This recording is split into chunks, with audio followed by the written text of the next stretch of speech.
हर कोई चाहता है इच्छाएं पूरी हो, हर कोई चाहता है जो भी इच्छाएं हो रही है वह समय के साथ पूरी होती चले जाए। कुछ चाहते हैं समय से पहले हो जाए।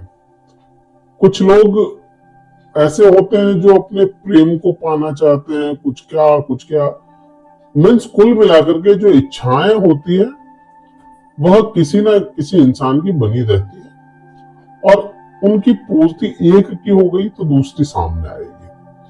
और इच्छा ही एक मात्र वो चीज है जिसकी वजह से समस्याएं बनती है। इच्छा ही एक चीज है, या कहते हैं ना कि इच्छा ही मूल जड़ है किसी भी समस्या का। क्योंकि कई बार ऐसी इच्छाएं अपन पाल लेते हैं अपने मन में जो पूर्ण नहीं हो पाती। बात तुला राशि की करते हैं।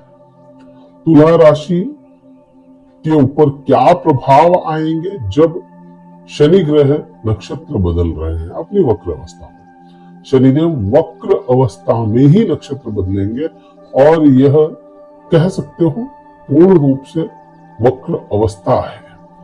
शनिदेव इतने समय जो भी नक्षत्र में चल रहे हैं वहां से परिवर्तन करके अब यह शतभिषा से 26 दिसंबर का जो समय रहेगा उसमें शतभिषा नक्षत्र में गोचर करेंगे। ये जो गोचर है ये आप पे प्रभाव बिल्कुल लाएगा, ना केवल आप पे, सभी पे ये प्रभाव लाएगा, मुझ पे भी लाएगा, पूरे विश्व पे इसके प्रभाव कहीं ना कहीं कैसे ना कैसे देखने को मिलेंगे। शनि ग्रह राहु के नक्षत्र में गोचर करेंगे। मीन्स शतभिषा नक्षत्र जो है वह राहु का नक्षत्र माना जाता है या राहु का नक्षत्र है। और राहु ग्रह जो इतने समय से उत्तरा भाद्रपद नक्षत्र में चल रहे हैं वह नक्षत्र जो है वह शनि देव का नक्षत्र है। कुल मिलाकर के इसको अपन ऐसे समझ सकते हैं या ऐसे कह सकते हैं, शनि और राहु ने नक्षत्र परिवर्तन कर लिया और यह परिवर्तन का योग बन गया। पिछले वीडियो में मैंने एक वीडियो बनाया था राहु को लेकर के, उसमें मैंने बताया कि कैसे राहु शनिवत हो गए और अभी के समय में आप देखेंगे शनि राहुवत चलेंगे। इस समय में जो ये टाइम रहेगा 5 अक्टूबर से लेकर के 26 दिसंबर तक का, इसमें शनि राहुवत हो जाएंगे, या कह सकते हो आसान भाषा में राहु का रूप धर रहे हैं। यह शनि ग्रह आपके कारक ग्रह होते हैं, आपके पंचम भाव के स्वामी है। 5वें भाव का स्वामी खुद 5वें भाव में बैठा और यहाँ पे शनि राहु का रूप या राहु के एट्रीब्यूट्स लेकर के चलेंगे। क्योंकि कोई भी ग्रह है वह जिस नक्षत्र में जाएगा उसके एट्रीब्यूट्स, उस नक्षत्र के स्वामी के एट्रीब्यूट्स अपने में लेकर के आएगा। मतलब सीधा सा बनता है राहु की तरह षड्यंत्रकारी, राहु की तरह चालबाज और राहु की तरह चीजों को बढ़ा देना, विस्तार कर देना, यह शनि का काम आपको देखने को मिलेगा। शनिदेव पंचम भाव में और पंचम भाव के सीधे से रिजल्ट यहाँ पे कह सकते हैं अपन, या कहते हैं प्रेम भाव से इसको पंचम भाव को देखा जाता है। प्यार, प्रेम, लव अफेयर्स यहाँ से देखे जाते हैं 5वें भाव से।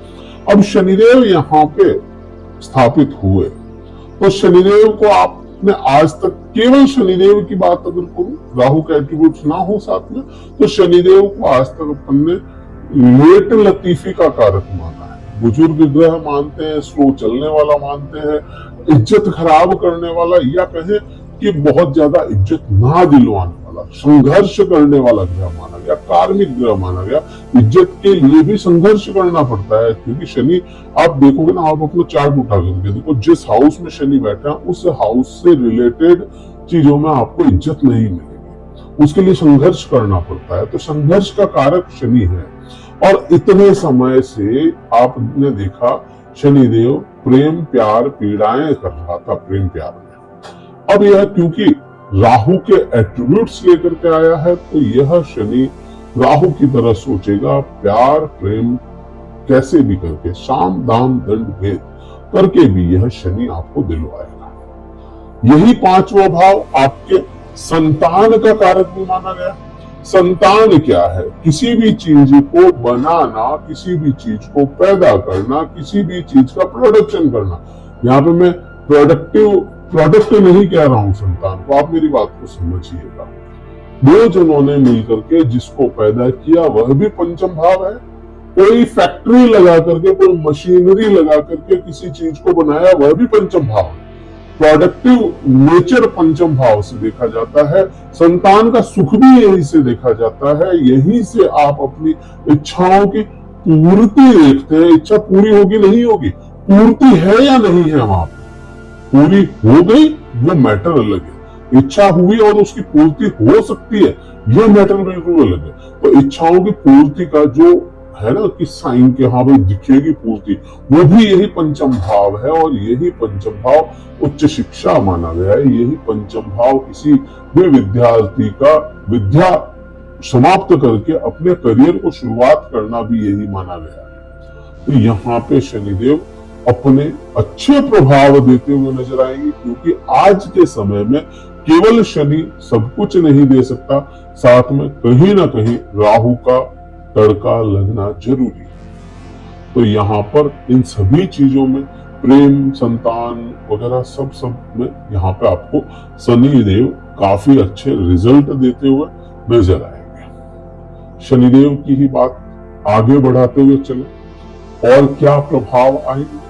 तो पंचम भाव के तो मैंने आपको बताया, और प्रभाव आपको शनिदेव के तीसरी दृष्टि में आएंगे, सातवीं में आएंगे और 10वीं दृष्टि में प्रभाव शनिदेव के आपको देखने को मिलेंगे। तो तीसरी दृष्टि शनिदेव की आपके सप्तम भाव पे जाती है। और सप्तम भाव क्या हो जाता है? सप्तम भाव शनिदेव के लिए अपनी निम्न अवस्था कहलाएगा, क्योंकि शनिदेव मेष राशि में निम्न स्थान माना गया। शनिदेव का नीच क्यों हो जाते हैं? तो यहाँ पर शनिदेव के बहुत ज्यादा अच्छे प्रभाव नहीं होंगे, फिर भी यहाँ पे क्योंकि यह राहु की तरह हुआ है तो यहाँ पे आपके मतलबी जरूर बना देगा। शनि यहाँ पे आपके सप्तम भाव से रिलेटेड चीजों में मतलब स्थापित करेगा। पति हो पत्नी हो, बिना मतलब का कोई, आज शायद मेरी बात कट भी लगे आपको, लेकिन माँ बाप ही क्यों ना हो, बिना मतलब के रिश्ते आज के समय में कम से कम इस कलयुग में तो नहीं होते।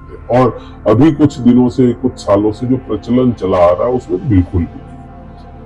पति पत्नी को आपसी मतलब से यह शनिदेव जोड़ेंगे। अब चाहे वो आपसे मतलब से जोड़ रहे हैं, चाहे कैसे भी जोड़ रहे हैं, लेकिन हाँ यहाँ पे कुछ अच्छा ही प्रभाव है कि पति पत्नी के झगड़ों को, पति पत्नी के मनमुटाव को, पति पत्नी की दूरियों को या पति पत्नी के व्यवहार, खराब व्यवहार को कम ही कर रहे हैं। तो कुल मिलाकर के उनको जोड़ने का काम करते हैं, क्योंकि यहाँ पे मतलब ही बनाएंगे। यहाँ पे बहुत अच्छे रिजल्ट नहीं है। यह मतलब जो शब्द है ना, मतलब शब्द का आप कहो अच्छा नहीं है ये, ठीक है।